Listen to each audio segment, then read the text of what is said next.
Vamos a comenzar con la definición de diarrea crónica, ¿ya? Recuerden que el término diarrea se refiere al aumento en la frecuencia de las deposiciones, más de 3 veces al día, o también la disminución de la consistencia, ¿correcto? Disminución de la consistencia o el aumento en lo que viene a ser el peso de las deposiciones, más de 200, 250 gramos por día, ¿no? De todos estos, el más importante, porque lo diferencia de cualquier otra alteración de las deposiciones, recuerden que es la disminución de la consistencia. Ese es el criterio cardinal. Ahora, para ponerle el apellido a la diarrea de crónica, recuerden el tiempo de enfermedad. Debe ser más de 30 días, ¿correcto? Porque la aguda es menos de 14 días. La subaguda o persistente entre 14 y 30 días. Es una forma de clasificar, ¿ya? Entonces, nosotros nos vamos a enfocar en la diarrea crónica, aquella alteración en las deposiciones que tienen un tiempo de enfermedad más de 30 días, ¿correcto? Cuando rápidamente clasificamos a la diarrea crónica en cuanto a la etiología, es importante analizar si esta diarrea crónica es funcional o es un problema orgánico. ¿Ya, doctores? Entonces, para eso hay que recordar los datos de organicidad. ¿Cuáles son esos datos de organicidad? Son diferentes aspectos que nos indican que la diarrea es orgánica. Por ejemplo, una diarrea que se presente, ¿no?, de manera crónica a partir de los 50 años, o sea, en un adulto mayor. Ya no hay que pensar en algo funcional, probablemente sea orgánico, ¿no? O cuando aparece fiebre, ¿no? Un dato de inflamación sistémica, pérdida reciente de peso, ¿no?, de manera consuntiva, historia familiar de cáncer, lo levanta por la noche al paciente, es decir, no respeta el sueño. Y así podemos enumerar más datos de organicidad, como por ejemplo es aquella diarrea que persiste tras el ayuno, heces muy abundantes o esteatorreicas, o sea, heces con grasa, volúmenes grandes en las deposiciones, o encontrar alteraciones en el examen físico, adenopatías, ¿no?, la presencia de ganglios, hepatoesplenomegalia, etc. O presencia de anemia, presencia de hipoalbuminemia.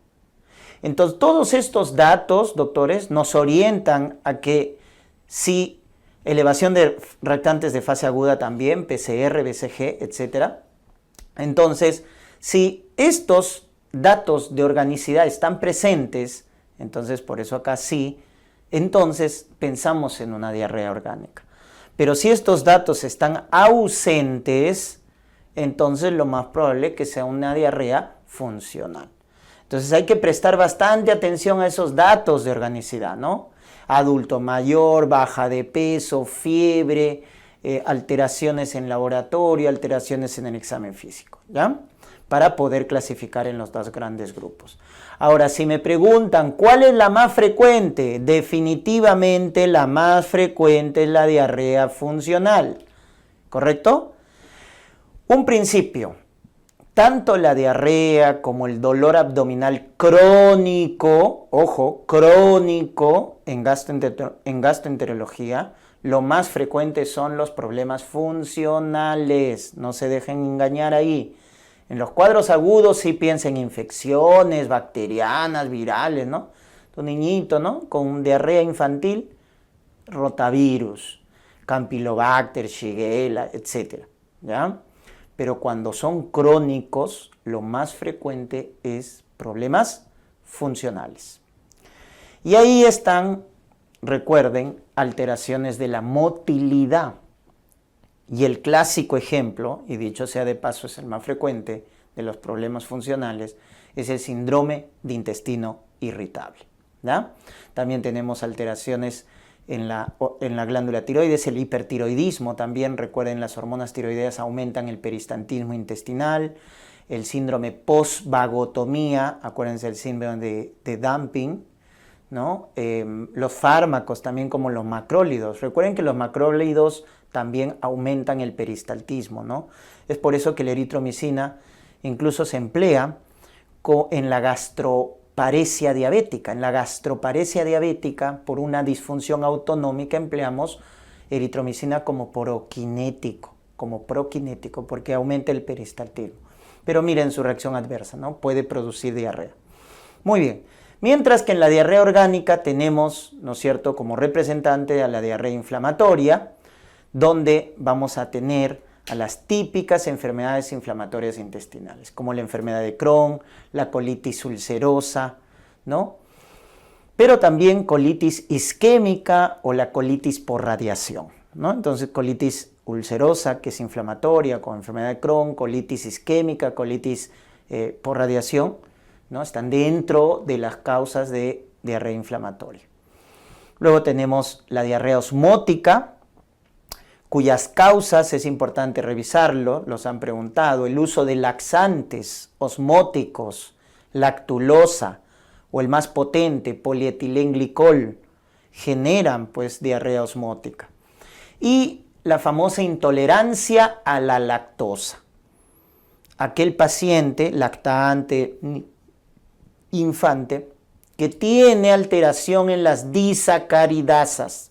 Recuerden que en el intestino, en el borde en cepillo, hay enzimas, las disacaridasas, ¿no? Que, como su nombre lo indica, degradan disacáridos, ¿no? Te degradan la maltosa en glucosa más glucosa. Te degradan la lactosa en glucosa más galactosa. Y te degradan la sacarosa en glucosa más fructosa. Acuérdense de bioquímica, ¿no? Los disacáridos se convierten en monosacáridos. Pero en este caso, en la intolerancia a la lactosa, hay ausencia, déficit de la lactasa. Entonces no hay la enzima que degrada a la lactosa, ¿no? Para convertirla en glucosa más galactosa, que son monosacáridos y que se puedan absorber en el intestino. Entonces la lactasa se empieza a acumular en el intestino, en la luz intestinal, ¿no? Porque no se puede metabolizar ya que no hay la enzima, y empieza a jalar agua por ósmosis, porque recuerden que son osmolitos efectivos. Entonces esa es la famosa intolerancia a la lactosa, ¿no? El hidróxido de magnesio, que también tiene efecto osmótico. Luego tenemos la diarrea malabsortiva, ¿no? Aquella diarrea que lleva a la desnutrición, a la pérdida de peso, ¿no? Porque hay ya sea mala digestión o mala absorción. No hay que ser exquisitos con los términos, pero bueno. En la insuficiencia pancreática, y entiéndanlo así, en la pancreatitis crónica, donde hay una alteración en la anatomía irreversible del páncreas, se calcifica, se fibrosa el páncreas y pierde su función exocrina, que es la de producir enzimas digestivas. Entonces, al no tener la maquinaria enzimática, doctores, los alimentos no se digieren y por lo tanto no se absorben. Entonces, en la insuficiencia pancreática hay una mala digestión porque no hay enzimas, porque el páncreas está calcificado, fibrosado. Entonces, eso va a llevar pues a la mala digestión. Por eso aparecen heces con grasa, esteatorrea, heces con alimentos mal digeridos, heces lientéricas. Entiéndanlo así. En el caso de la enfermedad celíaca hablamos de una enteropatía autoinmune. Hay una reacción inmunitaria que va a llevar a la atrofia de las vellosidades intestinales, que es donde se absorben los alimentos finalmente. Entonces, si hay atrofia de las vellosidades intestinales, los alimentos así se digieran no se absorben, doctores. Entonces, ahí sí per se hay una mala absorción. En la pancreatitis crónica, en la insuficiencia pancreática hay mala digestión. En la enfermedad celíaca sí hay mala absorción, porque atrofia de vellosidades. La enfermedad de Whipple también lleva una diarrea malabsortiva, producida por una bacteria, un bacilo gram positivo, en la cual también se altera el proceso de absorción a nivel intestinal. Las diarreas secretoras, donde están los tumores gastrointestinales, el gastrinoma, el carcinoide, el bipoma, el adenoma velloso de colon, que es factor de riesgo para cáncer de colon. Todos esos tumores tienen mecanismos por los cuales producen diarrea secretora. Crónica, ¿no? Obviamente. Y también la enteropatía por sales biliares. ¿Ya? Esa enteropatía también por sales biliares produce diarrea secretora. Muy bien. Fármacos como la colchicina también llevan a este tipo de diarrea. Muy bien. Entonces ahí hemos visto las causas, la etiología, dependiendo del tipo de diarrea, ¿no? Si es funcional o es orgánica. Eso es importante recordar. Muy bien. Vamos ahora con el diagnóstico. Es importante diferenciar los tipos de diarrea. Entonces, la diarrea funcional, que es lo más frecuente, es la causa más frecuente de diarrea crónica, definitivamente se presenta más en mujeres de mediana edad. ¿Correcto? Mujeres menores de 50 años, entre los 30 y los 40 años. No tiene datos de organicidad. ¿Ya? O sea, no hay fiebre, no hay anemia, no hay adenopatías, no hay baja de peso, etc. Y generalmente, como todo problema funcional, aparece en las primeras horas de la mañana. O sea, es matutino. Respeta el sueño, doctores. Respeta el sueño. Entonces, cuando hay esa conducta, piensen en problemas funcionales. Mejora después de la defecación, o sea, sale feliz del baño, ¿no? Sale feliz del baño. Y eso es algo típico del intestino irritable. También altera periodos de estreñimiento con diarrea. ¿Ya? Cuando hay ciclos de diarrea y luego ciclos de estreñimiento, es porque es un problema de la motilidad y por ende un problema funcional. Estos dos últimos son propios del intestino irritable. ¿Se dan cuenta? En cambio, todo esto no se presenta en una diarrea orgánica, ¿no? Finalmente, las diarreas funcionales son diagnósticos de exclusión, doctores. Lo primero que hay que descartar es la diarrea orgánica. Entonces, en la diarrea orgánica, ya hemos dicho, hay datos de organicidad y hay que precisar el tipo de diarrea, ¿no es cierto? Para ver más o menos qué es lo que está produciendo. Entonces, tenemos ahí, de acuerdo al hallazgo en las heces, ¿no? Tenemos la diarrea secretora, que quiero que entiendan su mecanismo. En la diarrea secretora hay un transporte activo de sustancias hacia la luz del intestino, como están viendo en la imagen. Entonces, a la luz del intestino hay un transporte activo de sustancias, de electrolitos junto con agua, ¿ya? En la diarrea osmótica, entonces, en la luz de las heces hay una sustancia que se comporta como un osmolito efectivo. Entonces esa sustancia que se queda en la luz jala agua por transporte pasivo, por ósmosis. Entonces por eso se llama diarrea osmótica. Y en la inflamatoria vamos a ver que, como su nombre lo indica, va a haber daño de la mucosa y por ende va a haber sangrado, es decir, va a haber hematíes, va a haber leucocitos, típico de una diarrea inflamatoria. Si comparamos con respecto al peso, vamos a ver que la diarrea secretora es bastante voluminosa, ¿correcto? En comparación con la osmótica, con la inflamatoria. Entonces, cuando te dicen una diarrea muy voluminosa, más de 1000 gramos al día, entonces pensar en una diarrea secretora, ¿no? Cuando es muy voluminosa. El gap osmótico en heces se calcula de esta manera, acuérdense. ¿Cómo se calcula el gap osmolar en heces? Ahí está, en materia fecal. Entonces se agarra la osmolaridad plasmática, que es 290, y le restamos 2 veces la suma de sodio y potasio que hay en las deposiciones. Entonces eso nos sale o nos va a dar el gap osmolar en heces, que más o menos su valor es de 50 a 125, su valor normal. Entonces yo quiero que razones, ¿correcto? No memorices, estamos en el tiempo que podemos razonar. En la diarrea secretora, como te dije el mecanismo, es que se secretan hacia la luz electrolitos y esos electrolitos van junto con agua. O a veces esos electrolitos no se llegan a absorber y se quedan junto con agua en la luz. Entonces, ¿qué vas a tener en las deposiciones? de una diarrea secretora? Bastantes electrolitos. Se va a perder bastante sodio, bastante potasio, porque no se llegan a absorber o se secretan en la diarrea secretora.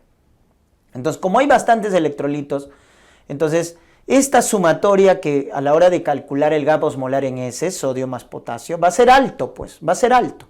Porque recuerden, esto es sodio más potasio en heces, en heces. De la diarrea secretora, como se pierde bastantes electrolitos, esta suma va a ser alta. Entonces, si al 290 le restas un número alto, ¿qué va a pasar con la diferencia? Va a ser menor, ¿verdad? Por eso en la diarrea secretora el gap osmolar es bajo, menos de 50 milosmol. Eso te está diciendo, si el gap osmolar en heces sale bajo, te está diciendo que se está perdiendo bastantes electrolitos. Entonces, la diarrea secretora es eso, una diarrea muy voluminosa con bastante pérdida de electrolitos. Por eso el gap osmolar es bajo. En cambio, en la diarrea osmótica lo que pierdes es agua, porque hay osmolitos que jalan agua hacia la luz. Entonces, una diarrea intermedia entre 500 miligramos por día, pero su gap osmolar va a ser alto, porque se pierden pocos electrolitos, ya que lo que se está perdiendo básicamente es agua. Entonces, al sumar ese sodio con potasio en la diarrea osmótica va a ser bajo, porque se pierden pocos electrolitos en heces. Entonces, si le resto 290 menos un número bajo, entonces va a salir elevado el gap. Entonces, ahí entiendan, por favor. Ya en la diarrea secretora es voluminosa, se pierde bastantes electrolitos y por lo tanto el gap osmolar en heces es bajo. En la diarrea osmótica es intermedia, 500 a 1000 gramos, no se pierden electrolitos, por eso el gap osmolar en heces es alto, ¿ya? En la inflamatoria el gap es normal. Miren cómo es la pérdida de sodio y potasio, ¿no? ¿Quién tiene más pérdida de electrolitos? La diarrea secretora, principalmente la diarrea secretora, ¿no? Igual, potasio, bicarbonato, se pierden más en la diarrea. Entonces, la diarrea secretora definitivamente, doctores, es la voluminosa y es donde se pierde electrolitos. Esa característica tienen que acordarse, ¿ya? Muy bien. Si hablamos de lactato, el lactato puede estar presente en la diarrea osmótica. ¿Se acuerdan de la intolerancia a la lactosa? Entonces el lactato como tal no se degrada, entonces actúa como un osmolito efectivo, se forman sustancias reductoras y puede aparecer ácido láctico producto del metabolismo ya bacteriano en el intestino de la lactosa. Producto de ello puede aparecer ácido láctico, ¿ya? Entonces, en la diarrea osmótica está presente este ácido, el ácido láctico, ¿ya? Y es por eso que el pH, miren cómo es diferente. Mientras que en la diarrea secretora el pH es alto, alcalino, porque mira, estás perdiendo bicarbonato. Si pierdes bicarbonato, el pH aumenta. Entonces el pH, ¿no es cierto?, es alto, es alcalino en la diarrea secretora, pero en la diarrea osmótica es bajo, es ácido. Por eso va a haber eritema perianal en la diarrea osmótica, eritema perianal, porque las heces tienen pH ácido. Entonces miren la diferencia. Entonces estos hallazgos en heces, doctores, sobre todo nos sirven para diferenciar, cuando hay duda, entre diarrea secretora y osmótica, sobre todo esos dos. Porque la inflamatoria es rápida reconocerla. La diarrea sale con sangre, ¿no? Porque hay hematíes, hay leucocitos, reacción inflamatoria positiva. El problema está en la secretora y la osmótica, ¿no? Entonces, pero ahí están entonces los datos para diferenciarlo. Eso tienen que acordarse, por favor, porque esos datos les pueden dar en un caso clínico y te piden identificar qué tipo de diarrea es. Un dato interesante que te deben recordar es con el ayuno. ¿Cuál es la diarrea que va a mejorar con el ayuno? La diarrea osmótica. Y ahí quiero que te acuerdes de la intolerancia a la lactosa. Entonces, si yo tengo intolerancia a la lactosa, ¿qué pasa si en mi desayuno pues tomo leche? ¿No es cierto? La leche normal con lactosa. Entonces voy a tener diarrea, pues. Pero si hago ayuno, si practico el ayuno, entonces va a mejorar, ¿no es cierto? Porque ya no se va a producir diarrea. Entonces, ¿cuál es la diarrea que mejora con el ayuno? La osmótica. La osmótica mejora con el ayuno. ¿Estamos? Ya está. Entonces, la secretora no tiene nada que ver con el ayuno. ¿Ya? Pues el dato ahí es, si te preguntan, ¿no? Diarrea que persiste con el ayuno. Ah, la diarrea que persiste con el ayuno, la diarrea secretora. Pero la diarrea que mejora con el ayuno, la diarrea osmótica. Acuérdate de la intolerancia a la lactosa. ¿Correcto? Muy bien. Y luego tenemos la malabsortiva, también recuerden dentro de la diarrea orgánica. La malabsortiva es importante que ustedes recuerden que en este caso, como hay una mala digestión, mala absorción de alimentos, el dato cardinal es que va a aparecer grasas en las deposiciones.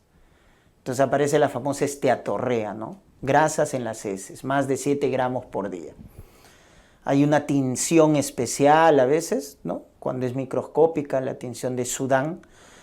Pero si no, a veces es simple a la vista, ¿no? Los alimentos no digeridos y heces lientéricas.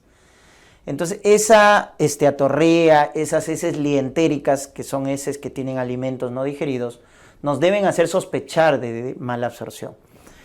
Y esta es la que te lleva abajo de peso, porque no estás absorbiendo los nutrientes. Entonces va a haber datos de desnutrición, va a haber datos de anemia, ¿no es cierto? Ferropénica, megaloblástica, pelagra, déficit de vitamina A con sus manchas de Bitot, etc. Beriberi, ¿no? Por déficit de tiamina, pelagra por déficit de niacina. Entonces, cuando veas esa diarrea que se acompaña con datos de desnutrición, de baja de peso, esteatorrea, tienes que pensar en una diarrea crónica mal absortiva. ¿Correcto? Muy bien.